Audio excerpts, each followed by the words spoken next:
When Jim Peskuric and Murray Mitchak walk through the fields of central Whidbey Island, they see more than the beauty of the countryside. I just think it's kind of a miracle that this place survived. A miracle born 10,000 years ago when glaciers washed across this land and created a place unlike any other in the Pacific Northwest, a prairie typically found in the Great Plains. There are very little of the prairies left, right? And again, I grew up in Washington State and had no idea that this existed here. Farming transformed the land on a massive scale, but one 5-acre patch of prairie remained pristine.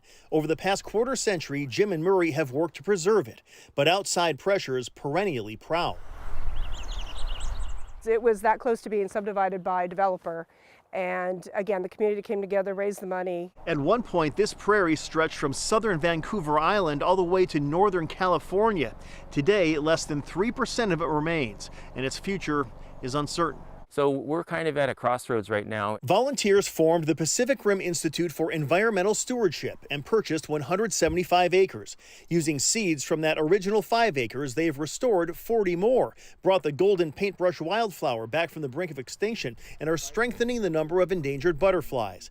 It's expensive work, about $35,000 an acre.